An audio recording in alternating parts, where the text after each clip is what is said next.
If you value your yo-yo at all, you should talk to someone who has access to a woodshop machine shop. They generally have access to some kind of press, so you can press the rings back on without damaging everything else. However, if you don't want to spend the money and you are pretty much willing to sacrifice your yo-yo for the sake of science, what you can do is preferably remove the bearing and the axle. I'm pretty sure the axle is just stuck in here at this point, so I'm not going to bother. And the main thing you need is the yo-yo with the shifted rim, and then some other object that can fit right on the rim here. So let me just adjust that focus.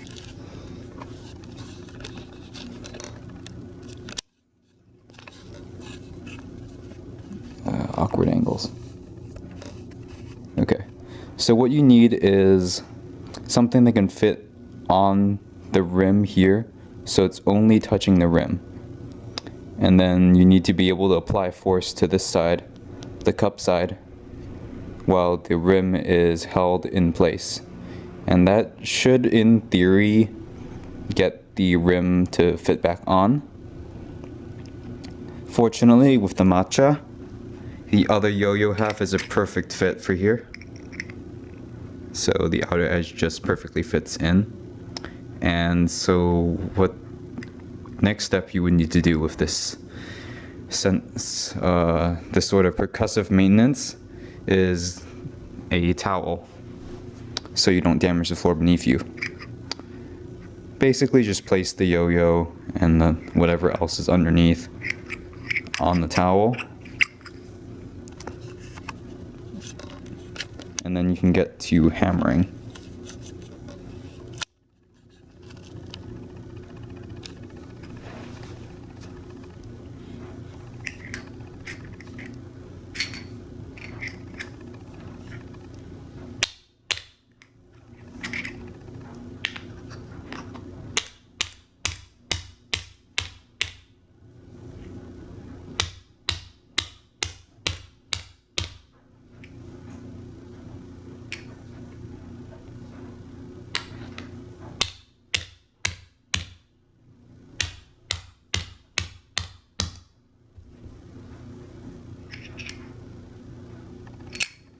Okay, so it looks like progress was made.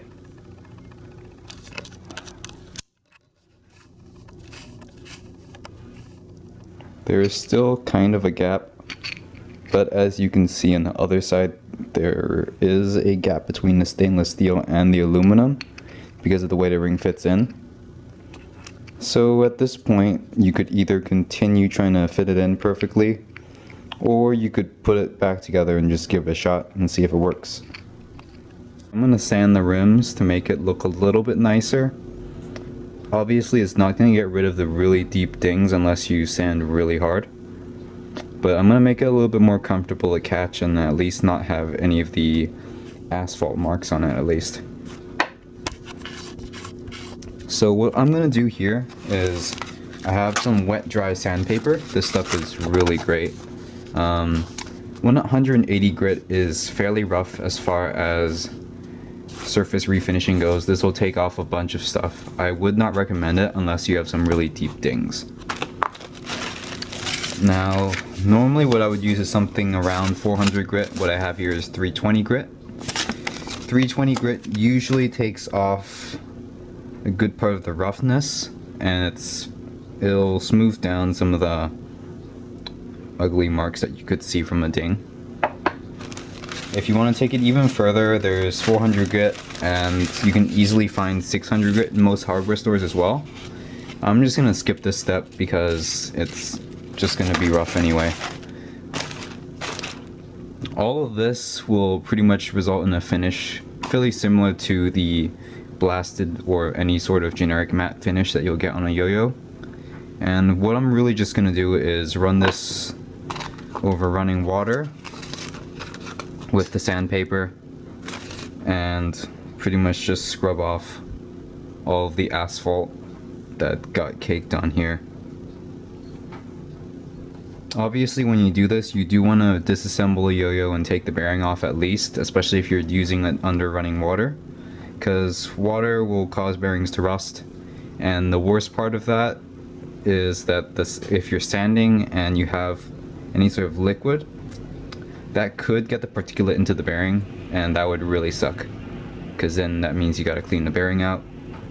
Might not get all of it out, and just that would just be a huge pain, so let's not do that. Alright, so if for some reason you have a lathe, just stop watching this video. Just go take your lathe, turn it on, sand down the rims, and you're all good to go. But if you don't have a lathe, which is the majority of you, what I'd like to do with this is pretty much just run the sandpaper over until you can feel a distinct lack of resistance. This might mean that you take off a good bit of the anode, but you shouldn't be removing too much of the aluminum even with this rough 180 grit sandpaper. As a reference, if you're normally just woodworking, 180 grit, 200 grit is pretty much super fine grit. It's only when you're working with like automotive paints and other things that are a good bit harder than wood that you can even use fine grit sandpaper. So yeah, this is pretty gentle, relatively speaking, compared to your normal sandpaper. So don't go out there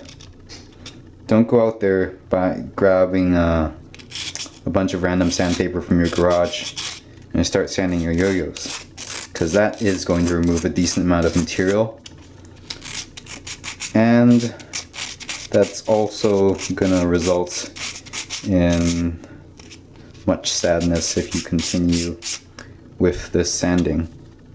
Because the next step I do after just sanding down the yo-yo is I grab some water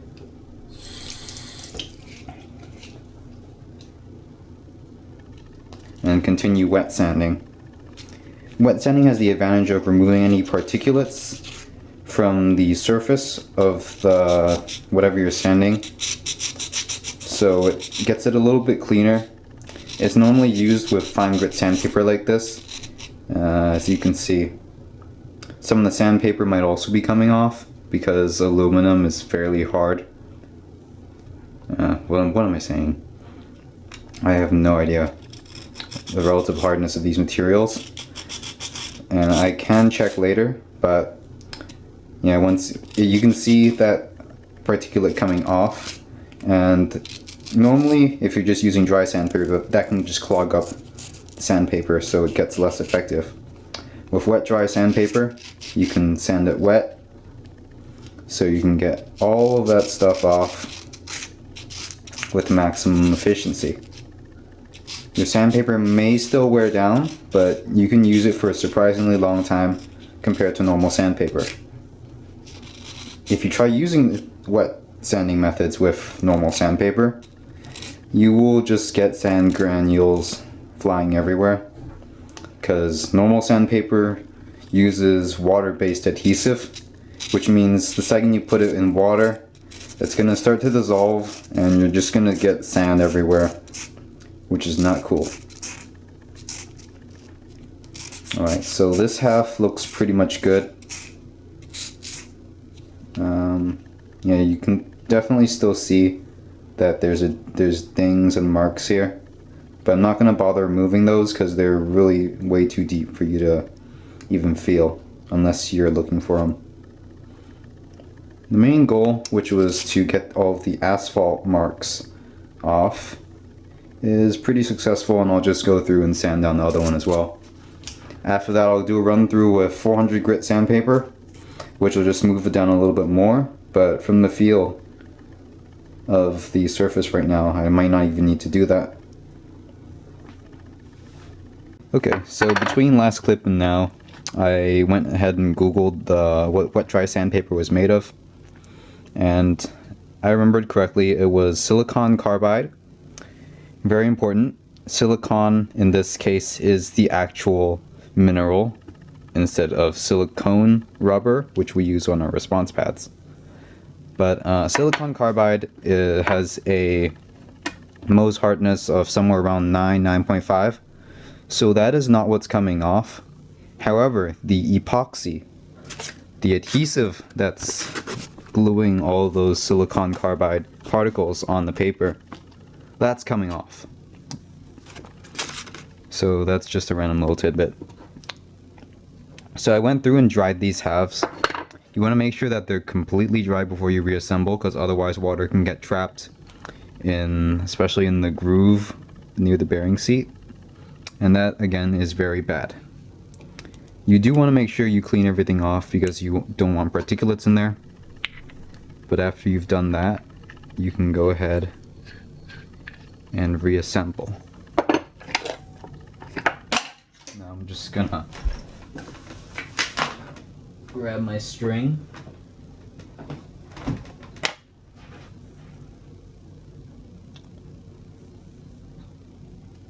And put that back on the yo-yo.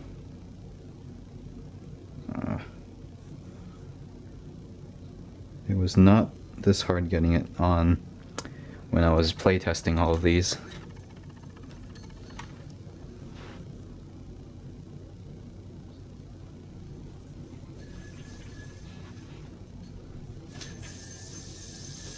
Okay, so we do have some very noticeable vibe on here and a bunch of noise.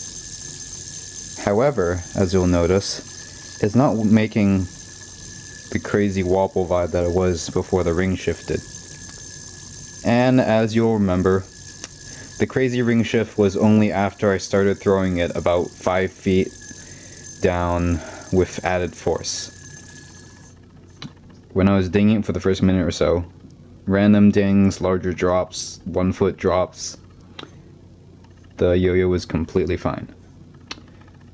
Anything bigger than that, I actually noticed that the axle or the bearing seat was kind of off center as well, and screwing it back in somehow managed to restore that. So I'm guessing it was just an issue with the bearing being knocked out of alignment rather than anything inside bending too badly. But yeah, that just goes to show that this design is pretty resilient. I'm pretty sure most other yo-yo designs are as good, if not better, especially the Smashing Yo-Yo's Poppet, because I have seen one with the outer rim just completely dinged up, and it apparently is still completely smooth. So, you do get some durability losses with a bimetal yo-yo, but I just wanted to show that even if you ding your yo-yo, even if you drop your yo-yo a few times, it really shouldn't be vibing too badly. And if it is, if for some reason your ring comes loose, or you ding it against the concrete a few more times, you can still get it back into relatively okay working condition usually. And that's it for this sort of vlog thing. Hope you enjoyed. So the thing that can happen to a lot of bimetal yo-yos, and the reason that a lot of bimetals are seen as less durable, is because if you hit the ground, hit a table, hit other yo-yos, this steel ring can come loose. If it does come loose in a way that's not uniform, so the weight distribution isn't perfectly radial anymore, then you will get some really bad vibe. Yo-yo might be completely unplayable. So the idea of the Matcha here is these mid-weight rings. So if you hit the table here, the aluminum part will take the hit first, and hopefully that'll prevent any sort of ring shift. So I'm going to be taking this out and beating it up, and we'll take a look at how well it holds up.